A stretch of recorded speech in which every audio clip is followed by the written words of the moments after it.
All right, good morning to you. I want to give you an update on Phantom. This is my Fat 25 ammo can with dual 8-inch Skar Audio subwoofers, tweeters, dual batteries, dual amplifiers. And what I am doing right now is testing the DS-18 Bluetooth 2 Bluetooth module streaming through my computer, and it works just perfectly. So there's the laptop right there, streaming right down there. And I've got the lid off, so it sounds kind of terrible right now with the lid off. But I want to show you what's going on with the tweeters. The problem that I'm having is that the woofers and the port are just overpowering the tweeters. And I've tried different resistor values, and I want to get it down to about 24 ohms with the capacitor to help balance out the sound. And I really noticed it when I took this can off the workbench and just listened to it, just kind of loosely down here. And let me show you what's going on inside the box here and let you take a look at my work. See dual batteries right there, dual amplifiers right there, EQ. And this is the DS-18 Bluetooth 2 4.0 module that I got hooked in. All you have to do, push the button here, and you can go from aux input, and the CD input is actually the DS-18 module receiver. And you can still use the equalization when you're using the Bluetooth, which is excellent. But here's the problem. I'm running 100 watt 30 ohm resistors.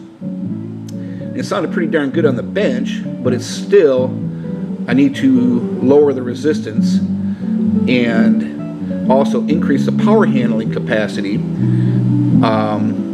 for the tweeters. And the reason why is a 100 watt resistor. These are bridged for 440 watts per channel, and normally it'd be okay, but I want to at least double the power handling capacity, the dummy load or whatever, on these resistors, and lower the impedance to help balance out the sound.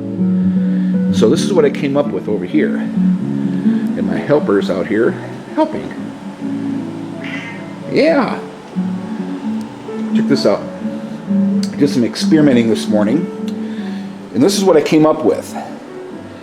So I have two 100 watt resistors. One is 40 ohm, and this is 50 ohm. Tied together here,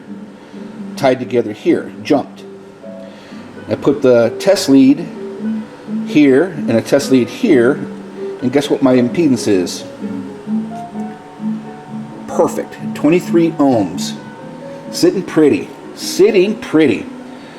And what this essentially is going to do is I'll put this, wire it to the tweeter with a cap on the other side, goes to the tweeter. So now I have essentially a 200 watt resistor at 23 ohms. Unless my electronics training is skewed, but should increase the power handling capacity and get a good sweet spot for this build. And there's the other one right there helping out. All right, just wanted to give you an update on this and my mad scientist solution to getting great sound out of an ammo can. And I tell you folks, this thing is incredibly powerful. I am not kidding. It just booms like a freaking stage gear. I don't know how to describe it. Plenty of power for these guys.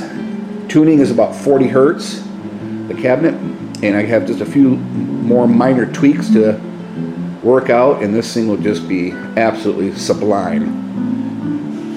And it sounds like ass right now with the lid off, but the Phantom is working. The proof of concept is there. It's a heavy cuss. I've got roller rounds. I need to do some change out of the casters, but one hell of a build. Over the top build. So thanks for watching, and hopefully this helps out the next guy, who want to make their own crossovers for their tweeters. And I've tried a two-way crossover standard, and it sucks. I'd rather do it myself and test with different resistor values and capacitor values to get the right sound coming out of these tweeters. And these are Dayton Audio soft dome tweeters, and I don't want to blow them up. So thanks for watching. We'll see you next time. Have a good Sunday.